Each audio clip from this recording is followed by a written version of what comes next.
ਬਿਸਮਿਲ੍ਲਾਹਿਰਰਹਿਮਾਨਿਰਰਹੀਮ अस्सलाम वालेकुम। मैं आख्या इसे ना सारी दुनिया ਦੇ ਵਿੱਚ ਸਿਰਫ ਇੰਗਲਿਸ਼ ਦੇ ਵਿੱਚ ਹੀ ਹੈ। ਡਾਕਟਰੀ ਸਾਇੰਸ ਇੰਜੀਨੀਅਰਿੰਗ ਹਰ ਚੀਜ਼ ਇੰਗਲਿਸ਼ 'ਚ ਹਰ ਕੌਮ ਨੇ ਆਪਣੀ ਜ਼ਬਾਨ 'ਤੇ ਪਾਬੰਦੀ ਲਾਈ ਹੈ। ਸਾਰੀਆਂ ਜ਼ਬਾਨਾਂ ਮਰ ਰਹੀਆਂ ਨੇ, सिर्फ इंग्लिश जड़ी है वो बढ़ रही है।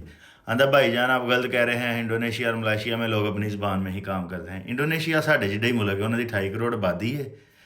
उन्होंने जोड़ा ना 16वें नंबर पर दुनिया GDP G20 के शामिल है। हूँ तो नहीं पता G20 की है। G20 है ग्रेट 26, लेकिन इसका तर्जमा नहीं हो सकता। G20 एक इंग्लिश की टर्म है, फिर भी मैं कोशिश करना वड्डे 20 मुल्क, लेकिन यह तर्जमा अच्छा नहीं, G20 ज़्यादा अच्छा है। खैर इंडोनेशिया जोड़ा ना वो 350 साल गुलाम रहा है हालैंड का, उत्थे डच जबान लाजमी सी। 15 अगस्त 1945 उन्होंने साढ़े तो 2 साल पहला उन्हें आज़ादी का ऐलान किया, लेकिन उन्हें आज़ादी नहीं दी। 4 साल जंग लड़ के ना 1949 उन्हें आज़ादी ली।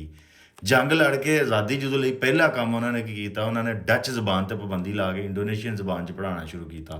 अज इंडोनेशिया साडा मुसलमान भरा है, साढ़े जिन्नी आबादी है तो साढ़े तो अगां लंघ गया। उन्होंने 1450 अरब डॉलर उन्होंने इकानमी है, साड़ी 350 है। साड़ी 5 बारी इकानमी होए तो उन्होंने बराबर होंगी है।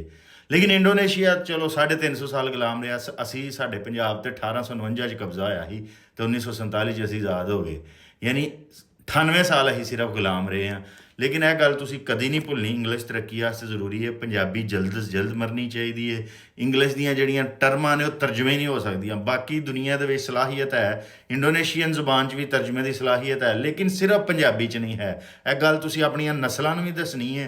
ਔਰ 50-50 हज़ार लाख फीसा तारनियां ने, नाल रोना है कि महंगाई बड़ी है, बच्चों की फीसें कहाँ से दें। लेकिन यह गल नहीं करनी कि पंजाबी 'च पढ़ाना, क्योंकि पंजाबी 'च पढ़ाया असी पिछे रह जाना। इस टाइम असी बहुत अगे हैं।